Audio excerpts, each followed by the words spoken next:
개천기는 한마디로 천문 역사 소설입니다.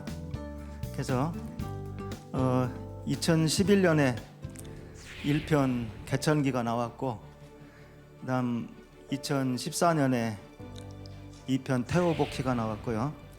그다음 2016년에 3편 치우천자, 4편 왕검단군이 나왔습니다. 그다음에 이제 5편 유의자가 올해 나올 예정입니다. 개천기는 가만히 돌이켜 보니까 제 운명인 것 같습니다. 노무현 정부 때 그 2005년부터 2008년까지 3대 한국천문연구원장을 지냈습니다. 우리나라는 국립천문대가 없기 때문에 한국천문연구원장이 그 천문대장이나 마찬가지입니다. 그런데 그 다음에 이제 이명박 정부가 들어서고 2008년부터 2011년까지 또 4대 한국천문연구원장을 연임했습니다. 그래서 당시에 좀 이념이 다른 그 정권 이동이 있었는데도 몇 명만이 연임을 할 수 있었는데 저는 그 중에 한 명입니다. 그래서 정말 하늘이 저를 돕지 않으셨나 지금도 그렇게 생각하고 있습니다. 그래서 어쨌든 이 나라의 자랑스러운 천손의 나라의 천문대장을 6년 하는 바람에 많은 고급 정보를 접하고 그다음에 정신적으로도 많은 좋은 충격이나 그런 것들을 받았습니다. 그래서 한마디로 이 나라에 개천이란 그 개념을 살려야 되겠구나. 개천절이란 공휴일이 있는데도 불구하고 정말 개천이 무엇인지 그걸 가슴으로 느끼고 사는 국민은 거의 없구나. 그걸 아주 뼈저리게 느꼈습니다. 그래서 뭐 개천을 알리는 방법은 여러 가지가 있겠습니다. 뭐 노래를 만들 수도 있고 근데 저는 개천기라는 이제 소설을 쓰기로 결심을 했습니다. 그래서 이명박 정권 때 이제 2011년 5월에 원장을 물러나니까 이제 개인적인 시간이 좀 많더라고요. 그래서 그동안 그 기관장을 하면서 메모해 놓고 모아놨던 그 내용들을 정리하는데 2달이 채 안 걸린 것 같아요. 그래서 여러분도 아시다시피 또 책을 만드는데 또 몇 달의 시간이 소요됩니다. 그런데 제가 2011년 5월에 물러나서 그 소설을 정리해서 책을 냈는데 그 나온 연도가 2011년 11월 1일입니다. 저는 그때 아주 실감하지 못했는데 그때가 그 개연수 열사가 환단고기를 내신 지 100주년이 된 해더라고요. 바로 증산도의 안경전 중도사님이 환단고기 역주본을 내신 해입니다. 그러니까 굉장히 의미 있던 해인데 더더구나 그해 음력 개천절이 10월 29일이었는데 제가 어쨌든 책은 제 의지하고 상관없이 인쇄나 이런 공정에 따라서 나오는 것이잖아요. 그런데 가장 음력 개천절에 가까운 11월 1일부로 나왔더라고요. 그래서 저는 그때부터 이 하늘의 뜻이라고 하는 것을 좀 이제 완전 믿는 사람이 돼버렸습니다. 저는 종교는 없습니다. 저는 천문학이 제 종교입니다. 그렇지만 하늘이 나한테 천문대장을 6년이나 시키고 그 다음에 이런 책을 쓰게 나를 만드셨구나. 그렇게 깨닫는 계기가 됐습니다.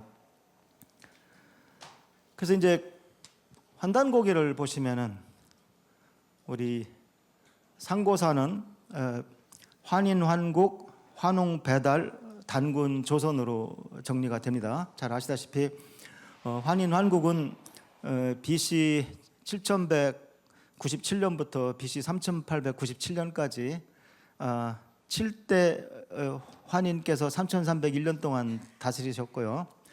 그 다음에 BC 3897년부터 BC 2333년까지 18명의 환웅이 배달이라는 나라를 1565년 통치하셨습니다. 그 다음에 BC 2334년부터 BC 2238년까지 47명의 단군께서 조선이라는 나라를 2096년 동안 통치하셨습니다. 여기서 기본적으로 그 BC 7197년하고 BC 3897년을 애워두시면 여러 가지로 편합니다. 예를 들면 우리가 서기 2018년은 단기 몇 년이냐 누가 이렇게 물어봤을 때 제가 아주 간단하게 정리해놨습니다. 그러니까 환기는 2018 더하기 7197 하면 바로 9515가 나오죠. 그게 올해 환기 연도입니다. 그 다음에 개천은 2018 더하기 3897 하면 5915가 나옵니다. 그 다음에 단기는 바로 2018 더하기 2333 하면은 4351년이 나옵니다. 그러니까 7197, 3897을 외워두시면 당장 어느 자리에서나 바로 계산하실 수 있고 아주 편합니다. 참고로 올해가 단기 4351년인데 우리 개천절 행사는 4350주년 행사가 됩니다. 그러니까 주년할 때는 일이 빠져요. 그러니까 무슨 말이냐면 단기 2년이 1주년이 되는 거죠. 그러니까 항상 일이 빠지게 됩니다. 그러니까 그걸 혼돈하시지 말기 바랍니다. 우리나라 역사의 새벽, 이 여명기를 우리는 완전히 지금 잃어버렸습니다. 그래서 우리가 어려운 말로 국통맥이라고 하는데 일단 환국은 우리가 유라시아의 시온이라고 보고 꼭 우리나라만의 그 역사가 아니라고 보고 일단 뺀다 하더라도 우리나라 여명기의 그 중요한 국통맥은 세 나라가 있습니다. 배달, 조선, 그다음 제가 앞에서 소개하지 않은 북부여가 있습니다. 그래서 이 개천기는 바로 이 여명기를 천문으로 풀어가는 스토리이자 콘텐츠입니다. 근데 여기서 이제 북부여가 왜 들어갔냐면은 이 단군 조선에서 고구려로 넘어가는 것이 분명치가 않아요. 뭐 정말 속된 말로 구렁이 담 넘어가듯 넘어갑니다. 근데 여러분 잘 아시는 그 북부여의 그 시조가 해모수입니다. 근데 국민 대다수가 해모수의 아들이 또 고주몽인 것으로 알고 있습니다. 근데 고주몽은 이 북부여 왕조에 있던 사람이 아니에요. 그러니까 북부여에서 왕조는 왕조대로 6대를 내려오고 그다음에 고주몽은 이제 그 해모수의 또 다른 줄기로 내려와서 불리지란 사람의 아들로 태어나게 됩니다. 그래서 해모수의 고손자가 됩니다. 그래서 그런데 그럼에도 불구하고 이 고주몽은 그 고구려의 시조를 해모수로 보았습니다. 그래서 실제로 여러분 잘 알다시피 광개토 태왕비에는 이 북부여 역사 200년 즉 그 4명의 그 선조가 더해져서 고구려의 역사가 기술되어 있습니다. 하나 착각하지 말 것은 북부여의 그 임금은 6분이지만 고주몽의 조상은 4분입니다. 4대입니다. 그래서 그건 고주몽은 임금님 그쪽 줄기가 아니었습니다. 그래서 어쨌든 그 200년 역사가 그 우리 반드시 해명돼야 될 우리 여명기 국통맥입니다. 그래서 이걸 어떻게 해서든지 국민들한테 알려야 되겠다. 이것이 제가 이 나라 천문대장을 6년 하면서 깨달은 그 하늘의 명령이었습니다. 그래서 저는 또 아주 스타워즈라는 영화를 굉장히 좋아합니다. 제가 뭐 전공도 천문학자지만 제가 대학교 다닐 때 스타워즈 처음 1편이 들어왔어요. 그때 뭐 다들 기억하시겠지만 영화 이름이 그냥 스타워즈였습니다. 그래서 영화가 제작된 건 1977년이지만 아마 우리나라에 들어온 것은 78년으로 전 기억을 하고 있어요. 그래서 스타워즈가 들어왔는데 전 그 영화를 보고 나서 집에가 정말 충격 때문에 잠을 못 잤습니다. 지금도 그렇지만 지금도 이렇게 보면 말이죠. 우주는 우리나라 게 아니에요. 우리나라 어린이가 외계인을 만나잖아요. 그런 장면이 나오지도 않지만 그런 장면이 나오면 우리가 봐도 이상해요. 외계인은 백인이 만나야지 왜 한국애가 만나냐 말이에요. 그러니까 우리나라 사람들이 FBI나 CIA가 외계인을 추적했다 그러면 다 고개를 끄덕끄덕해요. 멀더 스컬리 뭐 어쩌고 하면서. 그런데 예를 들어서 우리나라 국정원 정보관이 추적했다 그러면 좀 이상한 거예요, 듣기가. 그 정도로 우리는 바보가 돼 있어요. 그러니까 우리는 맨날 그냥 밥상 들고 다니고 신호올케 싸우고 늘 그런 것만 보거나, 역사 드라마도 이제는 뭐 맨날 장희빈, 뭐 연산군, 심지어 세종대왕과 이순신 장군도 질려요. 이제 아무도 우리 역사 여명기 단군이나 이쪽 드라마를 만든 생각들을 안 합니다. 근데 어쨌든 그 당시는 더했죠. 그런 상황에서 어쨌든 그 외계인들과 그렇게 그 우주에서 그 살아가는 이야기를 담은 영화를 보니까 아, 영화를 이렇게 만들 수도 있구나, 그런 충격을 받았어요. 그다음 몇 년 뒤에 이제 그 2편이 이제 엠파이어 스트라이크스 백이라고 해서 제국의 역습이라는 영화가 또 들어옵니다. 그게 이제 이름 아래 스타워즈 2예요.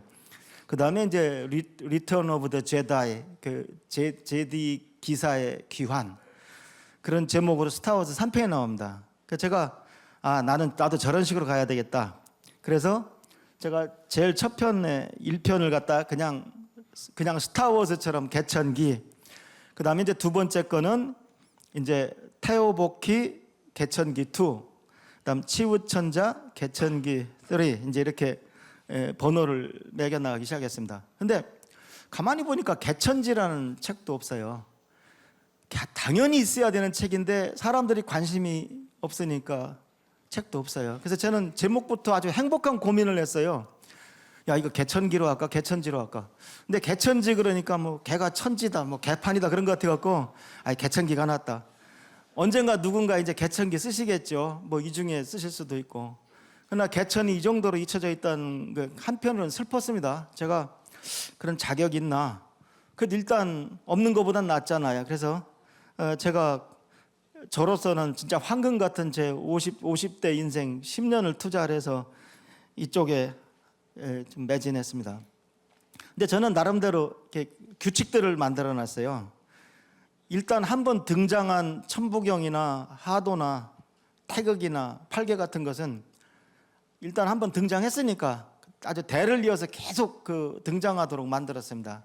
즉 우리 국통맥에 연연히 흐르는 우리 가장 가치 높은 것들은 이거라고 확신한 거죠.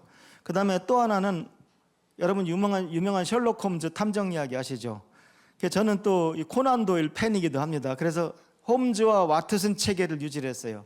그러니까 항상 뛰어난 사람이 홈즈 역할을 하는 거고 항상 그걸 지켜보는 와트슨이 따로 있습니다. 즉 1인칭으로 쓰는 사람은 이 주인공이긴 하지만 사실 그 소설에서 그 묘사하려는 사람은 홈즈인 겁니다. 그 다음에 또 하나는 이것이 천문 역사 소설이기 때문에 반드시 와트슨이 당시 천문대장을 맡도록 제가 만들었습니다.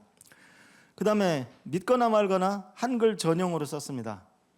물론 한자도 의리그리지만 일단 젊은 사람들이 한자에 어둡기 때문에 특히 젊은 사람들 보라고 한글 전용으로 썼어요. 한자는 사파나 이 참고자료로 나옵니다. 나올 건 다 나옵니다. 근데 제가 제일 기뻤던 것이 초등학교 6학년짜리가 박사님 개천기 잘 읽었어요, 너무 재밌었어요 할 때 정말 감격스러웠어요. 초등학교 고학년 학생도 읽을 수 있구나, 이제 그런 확신을 하게 됐습니다. 그 다음에 별자리 28수에 따라서 모든 각 권을 4부 28장으로 구성했습니다. 그러니까 그 정도 양이 적당한 것 같아요. 짧으면 좀 그렇고 길어도 그렇고 저한테는 이 개천기가 그 정도가 딱 맞겠더라고요.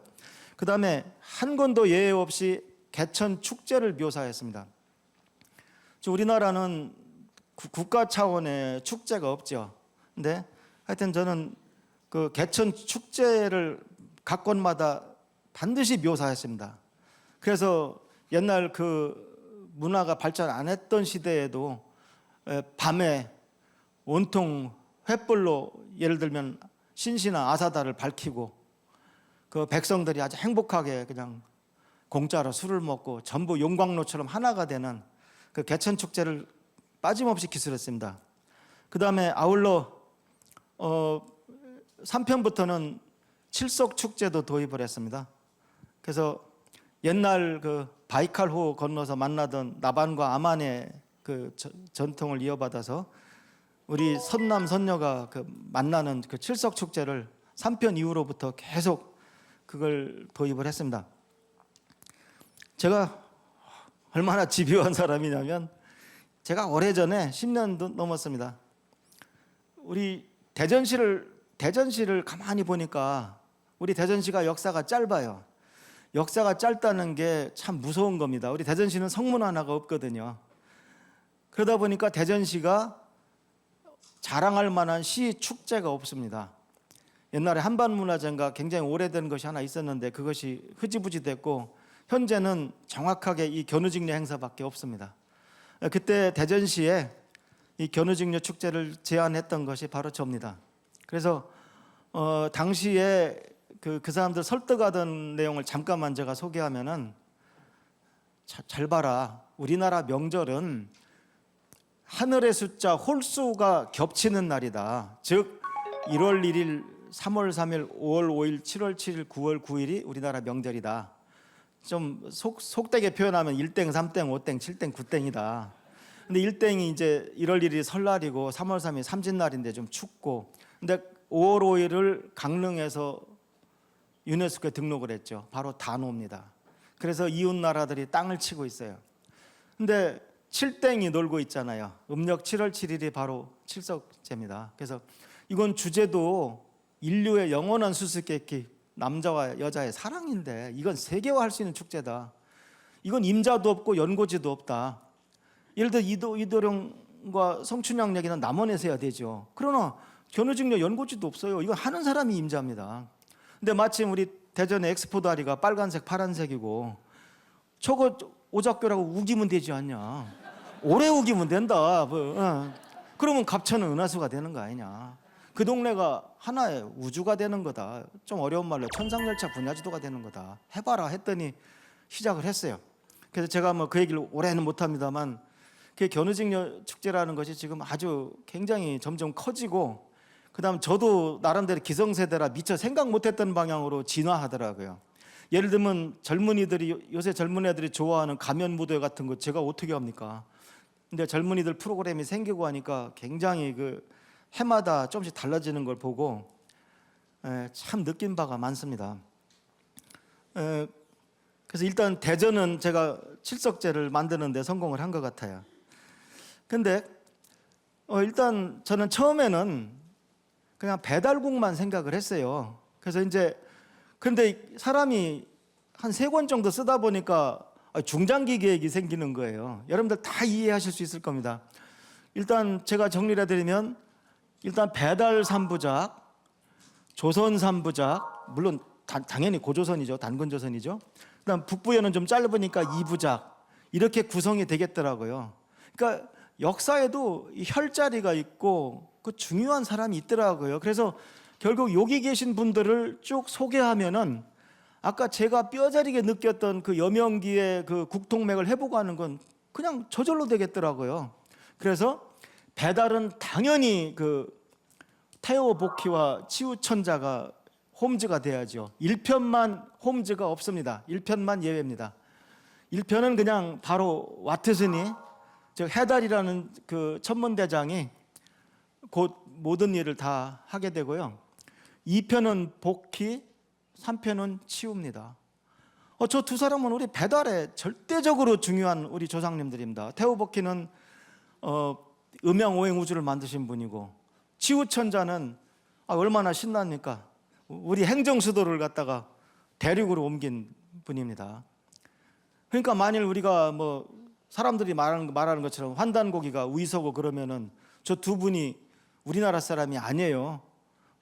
환단고기가 있기 때문에 저 두 분이 우리나라 사람이 되는 겁니다. 그러면 태호복희 저분이 우리나라 조상이 아니면 그러면 저분이 만든 태극기는 어떡합니까? 중국제란 얘기네. 그 다음에 치우가 중국 도깨비면 우리 붉은 악마는 중국 응원단이란 얘기네. 그건 말도 안 되는 얘기인 것이죠. 그러니까 환단고기가 우이서다 이런 말은 함부로 해서는 안 됩니다. 그게 그 말이 무슨 뜻인지는 알고 얘기했으면 정말 좋겠어요. 그래서 당연히 배달은 또 3부작으로 엮는 것이 또 그 당시 유행이죠. 스타워즈도 처음에 처음에 3부작에 나왔었어요. 근데 나중에 이제 다시 3부작이 추가되면서 그 번호가 뒤로 밀려가지고 제일 먼저 나온 것이 저 에피소드 4가 됐습니다. 그 다음에 4, 5, 6으로 밀려났어요. 그건 아시는 분들은 아실 거고요. 그러니까 배달은 3부작의 호음질을 정하는데 문제가 없었어요. 근데 이제 조선 3부작을 쓰고 싶은데 조선은 당연히 처음에 왕검을 등장시켜야 되겠더라고요. 그때 너무 재밌는 얘기가 많아요. 제가 이따 각 권별로 자세히 안내를 해드리겠습니다. 그 다음에 5편은 우리나라 사람들이 잘 모르는 유의자라는 분이 있습니다. 그분이 왜 재미있는지 제가 또 이따가 설명을 자세히 해드리겠습니다. 그 다음에 강태공을 또 얘기해야 되겠더라고요. 그래서 강태공은 대부분이 그냥 낚시꾼으로 알고 있는데 바로 그 상나라가 망하고 주나라가 들었을 때 그 무왕을 도와준 그 책사 이름이 바로 강태공입니다.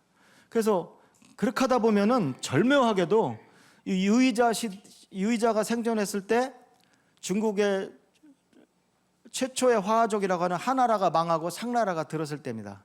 그 다음에 강태공이 살아있을 때가 상나라가 망하고 주나라가 들었을 때입니다. 그래서 역사에 이거 마디가 끼기 때문에 이 스토리 구성이 너무 재미있어요. 그 다음에 이제 와트스는 저는 가능한 한 환단곡이나 이런 한 줄이라도 사람이 나오면 그 사람을 와트슨으로 선정을 했습니다. 근데 복희는 쉬웠어요. 왜냐하면 동문수학한 발길이라는 또 선인이 있었어요. 근데 발길이도 대단한 분이지만 아무래도 복희만큼은 못합니다. 그래서 그냥 와트슨 역으로 이게 자연스럽다고 생각을 했는데 치우천자에 이르러서 제 계획대로 안 됐습니다. 저는 당연히 이제 아시는 분들은 아시겠지만 치우천자를 도와주신 그 자부 대선인을 염두에 뒀었어요. 근데 구성하면서 보니까 자부 대선인이 너무 훌륭하셔갖고 이거는 와트슨 하시기가 너무 아까워요. 그 다음에 기술상 문제가 많습니다. 이분이 너무 훌륭하신 분이면 1인칭 소설을 쓸 때 그분이 모르는 게 없어야 되는데 그럼 기술이 좀 어렵더라고요. 그러니까 3편은 홈즈가 2명이에요 사실은. 그래서 할 수 없이 일월이라는 사람을 제가 다시 그냥 가공인물로 등장을 시켰습니다. 근데 사실 일월이 맨 앞에 가공임을 해달이잖아요. 해달을 한자로 쓴 거죠. 제가 하나 살짝 공개하면은 여기 윤회의 개념이 숨어 있습니다. 나중에 이제 나오게 됩니다. 그 다음에 이제 왕검단군은 신지라는 사람이 있어요. 원래 신지가 벼슬 이름인데 신지라는 선인도 마침 계시더라고요. 그래서 이용했고 유의자는 거기 제가 이윤이라는 사람을 원래 쓰려고 했는데 이윤은 상나라 탕왕의 책사가 됩니다. 그래서 유의자를 기술하기에 좀 무리가 있어서 딱 한 줄 나와 있는 우량이라는 사람을 제가 와트슨으로 등장을 시켰습니다. 그 다음에 6편은 이제 제가 보니까 5편은 지금 현재 인쇄 중이고 6편은 제가 마무리 중인데 산이생, 괭요 이런 실제 인물들이 강태공을 도운 사람들의 명단이 나오더라고요. 그래서 제가 일단 산이생이라는 사람을 지금 와트슨으로 잡아놓고 있습니다. 그 다음에 강태공을 쓰다 보면 마침 기자가 이때 나와요. 그래서 기자조선이 얼마나 엉터리인지 그것도 동시에 기술할 수 있겠다 그런 생각이 들어서 지금 저도 막 가슴이 뜁니다. 그 다음에 이제 해모수는 제가 아직 기획만 했지 많이 생각한 것은 없는데 이때 위만이 등장하게 돼요. 해모수는 우리나라의 그 삼성조 시대 위대한 환인환웅 단군의 시대가 막을 내리고 잠깐 우리 민족이 좀 고뇌화된 시기 그 시기를 이어받은 굉장히 중요한 장군이죠. 그래서 해모수를 기술한 다음에 그다음 그 북부여의 5번째 임금 동명왕, 흔히 고주몽을 동명왕으로 잘못 알고 있는데 그 고두막한이 바로 동명왕이죠. 동명왕을 기술하면서 고주몽을 나중에 후손으로 기술하게 되면 우리 국통맥이 완벽하게 구성이 됩니다. 그 다음에 8권으로 끝나면 안 되죠. 하늘이 9천인데 그리고 바둑을 잘 두면 9단이 끝이잖아요. 그러니까 당연히 그래서 외전을 하나 보탤 수 있겠다. 북부여는 182년밖에 안 되기 때문에 어떻게 1565년 2096년 된 나라랑 똑같이 명수를 배정합니까? 그래서 그건 둘도 과분하다. 그래서 아마 저는 개천기 외전이라고 제목만 정해놨습니다. 그래서 이렇게 이제 콘텐츠를 쭉 마련해서 역사가 정리되니까 미처 생각 못했던 일들이 이제 여러 가지가 떠오르는 걸 알았습니다. 중장기 계획이라고 해야 되나요? 그러니까 하여튼 저는 이제 무조건 9권을 쓸 겁니다. 팔리든 안 팔리든. 이 책은 우리나라에 있어야 되는 책입니다. 그래서 사실 이 책을 써서 돈을 벌기는커녕 뭐 많이 썼습니다. 이 뿌리는 대로 거두는 게 아니라 뿌리는 대로 없어지더라고요. 예. 사실 우리 식구가 아는 액수보다 더 많습니다. 예. 근데 어쨌든 제가 여기까지 써놓고 나니까 초조해지는 겁니다. 반드시 그다음에 이거는 뭐 제가 죽어도 남는 제 작품이기 때문에 박석재라는 사람이 어디까지 생각하고 이걸 썼는가, 나중에 인구에 해자될 수 있도록 제가 많은 그 수일기를 좀 해놓고 썼습니다. 그래서 저도 빨리 여기 제목이 여기 쓰여진 그 책들을 선보일 수 있기를 고대하고 있습니다. 네, 감사합니다. 그다음에 저는 또 읽으면 재밌어야 되잖아요. 예를 들어서 어려운 말만 계속 나오고 하면은 누구나 읽다가 던질 거란 말입니다. 그래서 저는 어떤 느낌을 썼냐면 타임머신을 타고 그 시대에 내가 가서 언어가 통하게 만들었습니다. 그러니까 천문대는 그냥 천문대라고 그랬지. 그 당시 용어가 있으면 그걸 그대로 써요. 그러니까 예를 들어 단군조선 같은 경우에는 감성이라고 천문대가 있었어요. 천문학자를 감성관이라고 하고 대장을 감성관장이라고 불렀습니다. 그럼 그 말을 썼어요. 근데 주인공이 천문대장인데 그 배달국 시대에 천문대장이란 말이 없더라고요. 제가 유일하게 신조어 만든 말이 딱 2개가 있는데 그 중에 하나가 천백입니다. 백자가 풍백우사운사 할 때 풍백할 때 백자입니다. 그래서 풍백 바로 밑에 직급의 그 천문대장을 제가 천백이라고 신조어를 만들었습니다. 제가 옆에 왜 제 이름을 써놨냐면 제가 오늘 이 순간부터 제 호로 천백을 쓰려고 합니다. 앞에 쓰던 것이 하나 있는데, 예. 앞에 하나 쓰던 것이 있는데 널리 쓰이지도 않았고, 그 다음에 저는 그냥 영원한 천문대장이고 싶습니다. 예, 그래서 뭐 내가 만든 말 내가 내 호로 써야 되겠다 해서 그냥 옆에 제 이름을 써놨습니다. 그 다음에 제가 유일하게 또 만든 말이 빈학이라는 말입니다. 혹시 다른 데 있으면 그건 우연히 일치입니다. 빈도란 말은 많이 들어봤어요. 흔히 스님들이 빈도란 말을 쓰시고 뭐 도가 부족한 뭐 이게 겸손한 말이죠. 그래서 제가 그 흉내내서 빈학이라는 호칭을 만들었습니다. 근데 혹시 다른 데 있으면 우연히 일치입니다. 제가 이건 만들어낸 말이고 저도 가끔 이제 사람들한테 편지 쓸 때 메일 보낼 때 빈학 생각으로는 이렇게 좀 그냥 쓰고 있습니다. 그래서 그 외에는 말을 만들면 쓰기도 힘들고 읽기도 힘듭니다. 그래서 그냥 다 요즘 용어로 해놨으니까 누가 다 이렇게 번역해놨다 읽기 좋게 그렇게 생각하시고 읽어주시면 되겠습니다. 그 다음에 뭐 그거 한도 끝도 없는 일입니다. 뭐 저도 틀린 거 많을 거예요. 그건 이해해 주시기 바랍니다. 그 다음에 특히 그 시대에 술은 있었을 거예요. 틀림없이. 왜 인류 역사와 같이 했으니까. 그러나 어느 술을 마셨다고 한 번도 써놓지 않았습니다. 무슨 술이 있었는지는 모르니까. 차를 마셨다고 했지요. 무슨 차를 마셨다고 명시하지 않았습니다. 그건 뭐 이해해 주셔야 돼요. 옷도 뭐 묘사하지 않았습니다. 집도 묘사하지 않았고. 그 다음에 이제 이렇게 쭉 북부역까지 정리가 되니까 콘텐츠가 있으니까 제가 꿈이 생기더라고요. 오늘 이 자리를 만든 목적은 여러분들하고 제 꿈을 공유하기 위해서입니다. 그래서 첫 번째, 개천기념관입니다. 아니 불과 70년 전에 그 식민지에서 벗어난 것을 축하한다는 그 독립기념관은 저렇게 크게 있는데 이건 독립기념관 위에 제가 뭐 좀 보탠 겁니다. 어떻게 우리 민족의 그 시작 여명기를 밝히는 개천기념관이 없습니까? 뭐 외국 사람이 와서 뭐 관광하다가 외국 사람이 국립묘지를 갈 필요는 없겠죠. 그러나 개천기념관 한번 와보면 야, 이 나라가 지금 영토가 작아서 그렇지 이 무서운 나라구나 그거 느끼지 않겠습니까? 그 다음 뭐 꼭 외국인만 중요합니까? 당장 지금 우리나라 사람부터도 문제예요. 왜 이렇게 우리나라 젊은이들은 꿈이 없고 취직 걱정만 하지 나라 걱정은 안 하고 왜 뭐하러 일본에서 독립했냐? 아니 미국에 51번째 주가 됐으면 좋겠다. 이런 끔찍한 말들을 하고 삽니다. 아 우리가 미국에 51번째 주가 되면 나 군대도 안 가고 영어 공짜로 배우고 뭐 이렇게 말들을 거리낌 없이 하면 댓글들이 또 맞아 뭐 막 붙습니다. 그 혼이 죽었어요. 그래서 독립기념관 가서 느끼는 감동보다 더 클 거 아닙니까? 근데 이게 제일 중요한 건 콘텐츠예요. 근데 제가 이제 소설을 쓰니까 저렇게 쭉 둘러서 그냥 제가 임시로 제 소설 제목만 써놨습니다. 저거 꼭 저대로 하자는 거 아닙니다.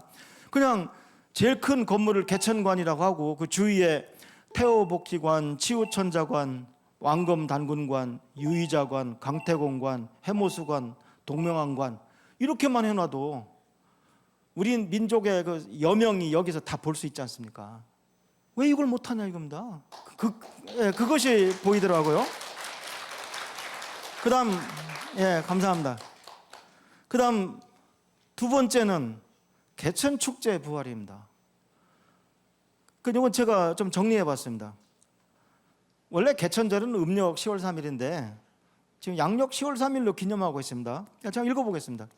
개천절을 계속 양력 10월 3일로 기념할 방침이라면 10월 1일 국군의 날부터 10월 9일 한글날까지 개천축제를 열자.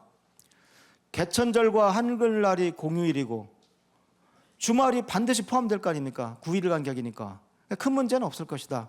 어차피 연중 가장 날씨가 좋은 이때 전국의 크고 작은 축제가 모두 몰려있지 않은가.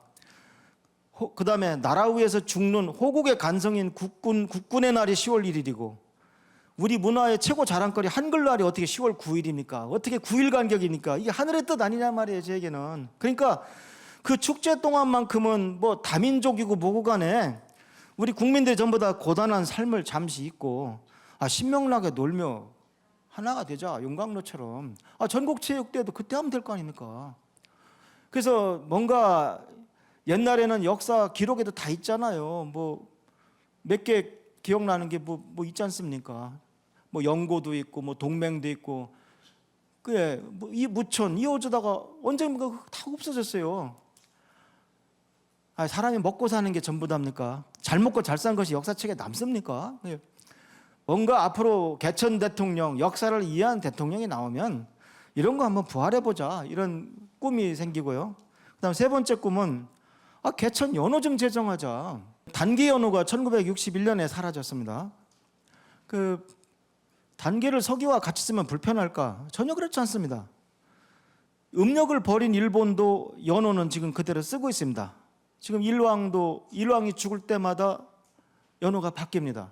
북한도 주체 연호를 쓰고 있습니다. 그래서 어쨌든 애국단체들이 단기 연호 회복운동을 벌이고 있는 것은 이해한단 말이에요. 그런데 이번 기회에 단기보다는 개천을 해야 되지 않겠습니까? 왜 1565년을 우리가 그냥 잊어버립니까? 그것은 식민사학에서 환웅이 내려와서 여자로 변한 곰하고 결혼해서 바로 단군을 낳았기 때문에 배달이한 역사가 없어진 겁니다. 그러니까 왜 같은 반말년이지만 개천으로 하게 되면 5,000년보다 더 길어요. 개천이라는 것이 배달이 건국된 게 개천이잖아요. 그러니까 저는 개천으로 연호를 해보가는 게 지금 옳다고 생각합니다. 근데 정말 어려운 것이 일단 사람들이 단기 회복하는 것도 이해를 못할 뿐만 아니라 더군다나 단기도 아니고 개천이다? 그걸 설명하려면 적어도 1시간을 설명을 해야 됩니다. 어떻게 사람들 다 붙들고 1시간을 설명을 합니까?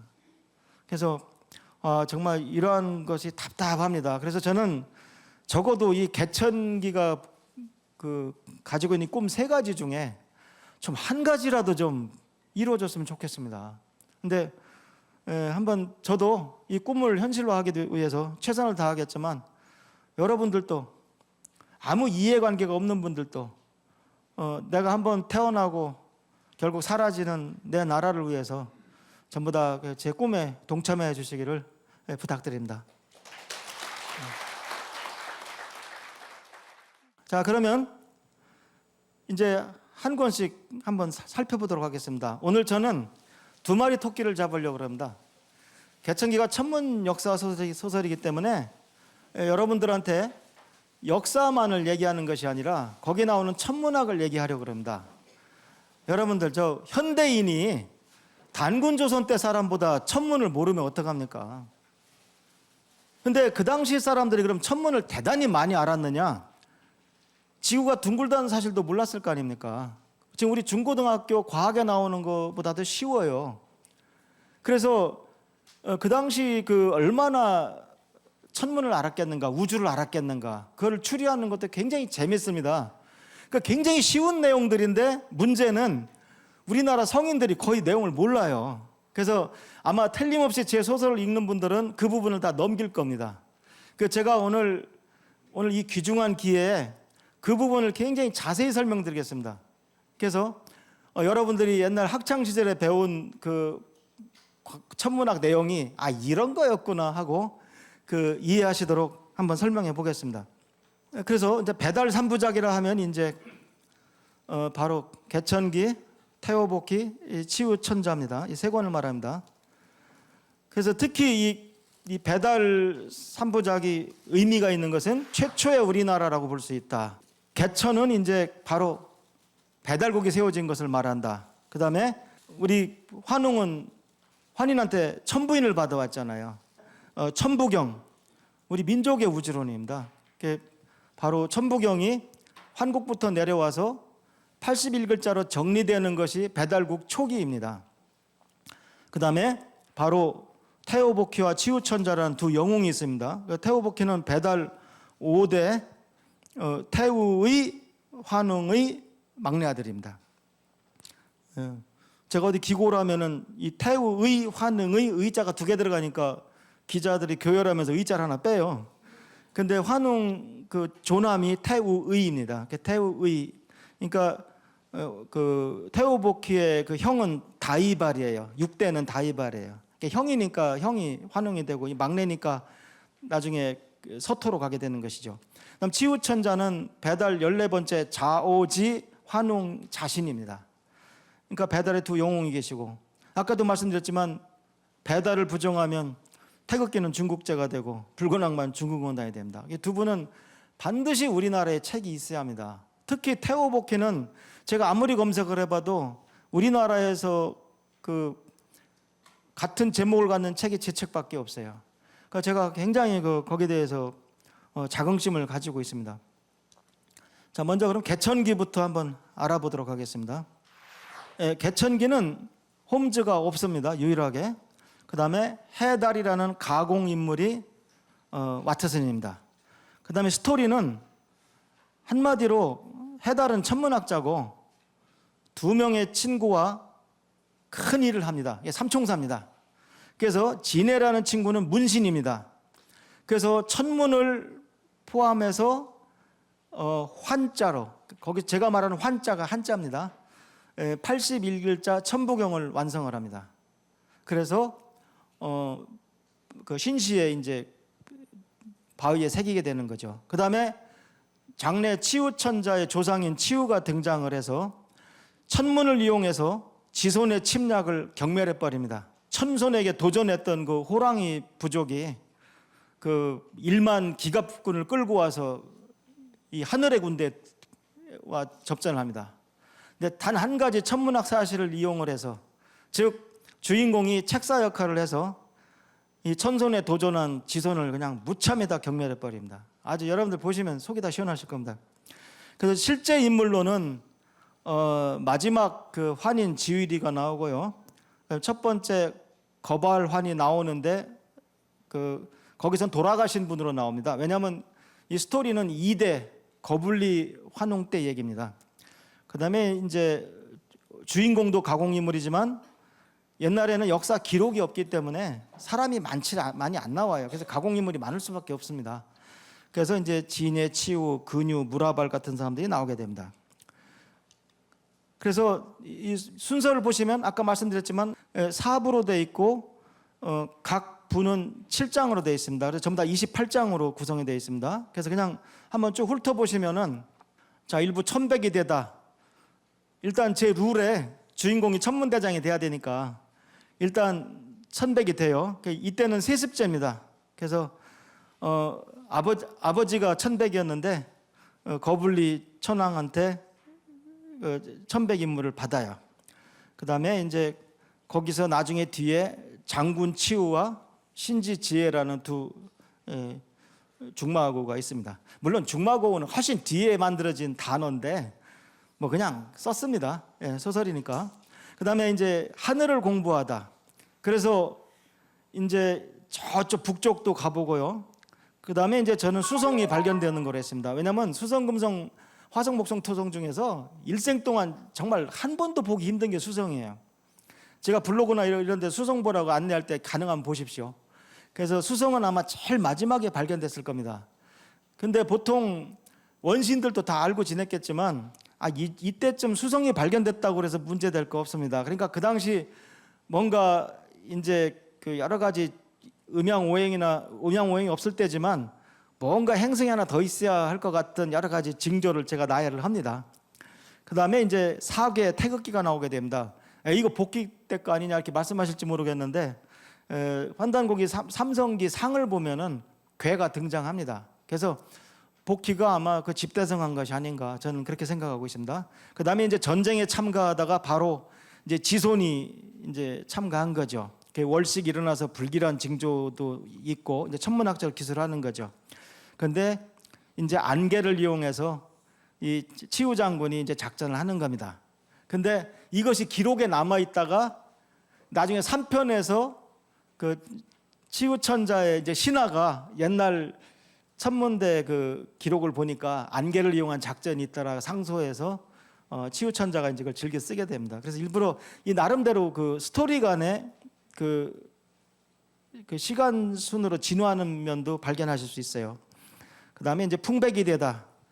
그래서 이제 맨 마지막에 하늘이 열리고 태극이 춤추던 날이 그 우리가 신시에서 횃불을 밝히고 밤새 그 개천 축제하고 노는 그 아주 그 가장 행복한 그 유토피아를 한번 제가 기술해 봤습니다. 근데 우선 이거부터 시작해야 되겠더라고요. 왜냐하면 우리가 초등학교, 중학교 때는 배워도 그때는 어려워서 이해 못하고 어른이 돼서는 다시 배울 기회가 없어요. 결국 의외로 많이들 모르더라고요. 근데 일단 달의 위상 변화는 왼쪽에서 오른쪽으로 이렇게 바뀝니다. 근데 저는 이름만 알지 사실 그 노래 하나도 모르는데 DJ DOC라는 그 가수가 있더라고요. 그 DOC 생각하면 절대 안 잊어버려요. 자, 한번 보실까요?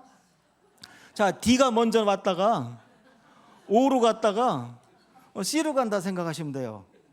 근데 이게 왜 헷갈리냐면요. 이거 진짜 헷갈려요. 여러분들이 호주나 저쪽 아프리카 남쪽 가시면 오른쪽에서 왼쪽으로 커져요. 바뀌어요. 이거 고등학교 과학 선생님들도 잘 몰라요. 이거. 이런 게 산지식이에요. 그러니까 우리나라에서는 왼쪽에서 오른쪽으로 이렇게 달이 바뀌지만 여러분이 남반구에 가시게 되면 반대로 바뀌게 됩니다. 제 말 믿으세요? 저 천문학자입니다. 그래서 잘 생각을 하시고 이 달마다 뜨거워지는 시간이 딱 정해집니다. 그러니까 저 중에 모양을 하나 정하는 순간 그 달이 뜨거워지는 시간이 정해져요. 제가 일몰과 일출 때 그 달의 위치를 그림을 정리해 봤습니다. 예를 들어서 이걸 알게 되면 육군 중대장이 이렇게 명령할 수 있습니다. 야, 오늘 음력 7일 상현달이다. 상현달은 자정해지니까 새벽에 경계 근무를 더 강화해라. 깜깜할 때 더 정신 바짝 차려라. 그렇게 얘기할 수 있어야 합니다. 초급 장교도 자연을 이용할 줄 알아야 강군이 됩니다. 근데 우리나라 전국 중대장 중에 몇 명이나 알지 전 궁금해요. 자, 무슨 얘기냐? 이제는 한번 꼭 이해하셔야 돼요. 옛날 틀림없이 이거 다 알았습니다. 제일 위에 그림 보실까요? 자, 서산에 해가 지고 있어요. 이거 뭐 지금이 여름이냐 겨울이냐 아무 상관없어요. 한 저녁 6시쯤이죠. 그러면 초승달은 항상 해 근처에 있습니다. 우리가 초등학교 때 이걸 왜 이해 못하냐면 아이들은 하늘에 해와 달이 떠 있다고 생각하기 때문에 어느 게 더 뭔지를 몰라요. 그러나 이제 우리 어른들은 하늘에 해가 달보다는 더 멀리 있다는 걸 알잖아요. 그러니까 해가 멀리 있고 달이 접근하니까 해가 더 멀리 있으니까 여기 밑둥만 밑둥만 햇빛을 받아서 이렇게 눈썹처럼 보이는 게 초승달입니다. 그러니까 만일 해가 서산에 질 때 남쪽 높이 떠 있으면 이 그림이 작아서 그렇지 실제로는 저쪽에서 이렇게 옆에서 오니까 햇빛이 옆에서 오는 거죠. 그러니까 반이 밝을 수밖에 없죠. 그러니까 한마디로 초승달이 여기 있을 수는 없어요. 초승달은 항상 해 바로 위에 있어야 됩니다. 그러면 지구가 돌리니까 하늘을 해가 지면 초승달은 따라 집니다. 그러니까 밤 10시 이후에 초승달을 봤다? 그건 거짓말입니다. 예를 들어서 자정에 검객 둘이 만나서 결투하기로 했어요. 둘이 딱 검을 들고 째려보고 서 있어. 낙엽은 딱 휘날리고 뒤에 초승달이 딱 걸려 있어요. 그거 거짓말입니다. 자정에 만난 게 아니에요. 자정에 초승달이 뜰 수가 없어요. 제가 하도 많이 예를 들어서 미안한데 우리나라 노래 가사 중에 이런 게 있어요. 깊은 밤 잠 못 이뤄 창문 열고 밖을 보니 초승달만 외로이 떴네요. 그 깊은 밤 낮잠 자고 일어난 겁니다. 그거는. 그러니까 이것이 추리 소설이나 이런 데서도 달 모양 하나 가지고 태워볼게 제가 한번 써먹었어요. 그 시간을 알 수 있고 그것이 결정적 증거가 될 수 있습니다. 제가 참 일본 만화 영화를 볼 때마다 아주 기가 팍 죽습니다. 나는 우리나라의 그 카툰을 그리는 그 수없이 많은 훌륭한 그 화백들이 콘텐츠가 없어가지고 어떤 사람은 그 애들 보면 안 되는 거나 그리고 앉았고 그런 걸 보면 난 정말 한심합니다. 전 옛날에는 은하철도 999 그린 마츠모토 레이지를 참 좋아했습니다. 뭐 이 얘기했다고 또 친일로 몰아가지 마세요. 잘하는 건 잘하는 겁니다. 요즘은 제가 명탐정 코난을 그리는 아오야마 고쇼를 굉장히 좋아합니다. 그런데 가만히 보니까 아오야마 고쇼가 이걸 모르더라고요. 그러니까 배경이 저녁인데 새벽달이 뜨고 배경이 새벽인데 그게 뜨더라고. 그러니까 일본의 누구도 그걸 안 가르쳐 준 겁니다. 저는 가르쳐 주고 싶어도 어디로 뭘 보내야 되는지 모르겠더라고요. 저는 아오야마 고쇼를 깎아내리려고 하는 게 아니라 거기에 많이 허점이 있고 그 비슷한 소년탐정 김전일도 마찬가지예요. 천문학적으로 틀린 게 많더라고요. 그래서 저는 안타까워서 그러는 거지. 제가 만일 알면은 바로 가르쳐 줬을 겁니다. 예. 그래서 이게 굉장히 중요한 것입니다. 조금만 더 공부해 볼까요? 그러니까 여러분들은 앞으로 이런 실수하시면 안 됩니다. 예를 들어서 밤새 걸어갔다고 수필을 쓰셨어요. 그런데 뭐 초승달이 뭐 눈물 젖어 보였다? 그건 그 거짓말입니다. 그 수필은. 예. 아셨죠? 그러니까 반달은 어린이들이 맨날 애워요. 상현달은 뭐 정오에 떠서 뭐 자정해진다. 연필로 막 이렇게 애워. 막 몇 시간 애우면 뭐합니까? 다음 날 되면 상현달이 자정에 떠, 정오에 떠 그러면 이제 혼돈되는 거예요. 근데 간단해요. 그건 원리를 몰라서 그래요. 애우기만 해서 그래요. 그게 잘못 배우는 거예요. 자 보세요. 해가 질 때 높이 떠 있었으니까 상현달은 자정해져요. 왜? 하늘이 90도 돌아가는데 6시간 걸립니다. 아유 숫자가 나오네. 뭐 복잡합니까? 한 바퀴 뺑 도는데 24시간 걸리니까 4분의 1 90도 돌아가려면 6시간 걸리는 거지. 6, 4, 24. 그러니까 저녁이라고 하면은 계절에 관계없이 저녁 6시인데 저녁 6시에 남쪽 하늘 높이 떠 있으니까 요거 돌아가는데 6시간 걸린다는 겁니다. 그러니까 상현달은 무조건 자정해질 수밖에 없어요. 그러니까 예를 들어서 개천기에서 우리가 야습을 하는데 저기 안심하고 잘 때 안개 속에서 야습을 하고 싶은데 우리가 밤에 부대 이동을 할 때는 달이 있어야 되고 그 다음에 기습을 할 때는 달이 없어야 돼요. 그럼 상현달을 골라야죠. 그럼 책사가 천문학자가 음력 7일에 음력 7, 8일에 기습합시다. 날을 잡는 거예요. 그럼 상현달은 우리 부대 이동할 때는 달이 하늘 높이 떠 있다가 어떻게 됩니까? 자정 이후에는 달이 없는 거예요. 이게 뭐가 어려워요? 그 다음에 그럼 상현달은 언제 뜨겠어요? 정오에 뜹니다. 그러니까 낮에는 해가 뜨고 밤엔 달이 뜨는 게 아니에요. 낮에는 해가 뜨고 밤엔 달이 뜨는 게 아닙니다. 그러니까 그럼 보름달은요? 왜 보름달은 전체가 밝게 보일까요? 그건 서산에 해가 질 때 반대편에 있기 때문입니다. 즉, 자 여러분 생각해 보세요. 저쪽에 해가 있으니까 이쪽에 있는 달이 전면 다 햇빛을 받으니까 둥글게 보이는 겁니다. 그러니까 보름달은 해가 질 때 떠서 한밤중에 높이 떠 있다가 아침에 해가 뜰 때 집니다. 즉 밤새 달빛을 받으면서 장터에 걸어가려면 보름달이라 됩니다. 아셨습니까? 그러니까 달 모양을 한 번 반달 인용하면 그건 틀린 겁니다. 그래서 군에서 작전 보름은 그러니까 밝으니까 우리가 필요하면 작전할 수 있고 필요하지 않으면 안 할 수도 있는 겁니다. 이걸 작전을 입안할 때부터 알아야 됩니다. 그 다음에 반대로 하얀 달은 이쪽이 밝은 거죠. 이거는 이제 동쪽에 해가 뜰 때 생각을 해야 돼요. 원리는 똑같습니다. 동쪽에 해가 뜰 때 남쪽 하늘 높이 떠 있는 것이 하얀 달입니다. 그 하얀 달은 6시간 전에 떴으니까, 해가 뜨기 6시간 전에 떴으니까 자정에 뜬다는 걸 알 수 있습니다. 그래서 아침 새벽에 6시에 높이 떠 있다가 정오에 집니다. 그러니까 낮에 나온 반달 하면은 오전이냐 오후냐에 따라서 달 이름이 달라져요. 오후에 나온 반달은 상현달이고 오전에 나온 반달은 하얀달입니다. 분명히 이해할 수 있죠. 이걸 지금 우리 국민의 아마 5% 정도밖에 모를 거예요. 제가 너무 낮춰 잡는지는 모르겠는데 주위에 아는 사람들이 없어요. 제가 더 어려운 건 얘기 안 합니다. 오늘 달이 10시에 떴다. 내일 몇 시 뜨냐. 그 정도는 아마 5% 안 될 겁니다. 그 다음 금음달은 뭐예요? 아침에 해가 뜨기 직전에 바로 앞에 있기 때문에 똑같이 그 밑둥만 밝으니까 눈썹 모양으로 보이지만 곧 사라집니다. 사라질 팔자예요. 금음달은 동양에서 흉월입니다. 보름달은 우리는 좋아하죠. 우리는 보름날 도깨비, 처녀귀신 이런 거 안 나와요. 우리는 항상 달이 없을 때, 금음달 때, 그때 우리 도깨비나 귀신들이 등장을 합니다. 그러니까 우리 문화하고도 다 이어져 있어요. 여러분들 등산 가시고 모든 거 결정할 때 이거 얼마나 중요합니까? 그래서 그 당시 이거 몰랐겠습니까? 그래서 이제 제가 소설을 한번 읽어드리겠습니다. 이제 작전을 짜면서 둘이 친구가 얘기하는 거예요. 제가 읽어볼게요. 그런데 밤이면 항상 저렇게 달이 뜨는 건가? 달이 없는 밤도 있잖아. 장군님이 그 정도는 알아야지.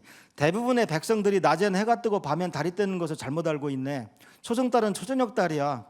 초승달은 해가 질 때 해 근처에 머물다가 해가 지면 곧 따라 지기 때문이지. 상현달은 해가 질 때 남쪽 하늘 높이 떠 있다가 자정 무렵 지게 되지. 보름달은 해가 질 때 뜨고 해가 뜰 때 진다네. 상현달과 모양이 반대인 하얀달은 자정에 떠서 해가 뜰 때 남쪽 하늘 높이 떠 있게 되지. 초승달과 반대 방향으로 휘어진 모양의 금음달은 새벽 동쪽 하늘에 떠 있다가 해가 뜨면 곧 여명석으로 사라진다네. 읽히지요? 처음 보는 사람은 틀림없이 그냥 넘겼을 거예요. 여러분, 공부하는 재미가 이거예요. 하기 시습지 불여교로라는 게 이해가 안 됐던 게 귀에 순하고 안 읽히던 게 눈에 읽히는 게 그게 공부하는 재미입니다. 이거 아주 생기초예요. 솔직히 초등학교 2학년인가 3학년 과정입니다. 지금 처음 이해하시는 분도 계실 거예요. 평생 이해 못하고 돌아가시는 분도 계십니다. 그러니까 자랑스럽게 생각하시오.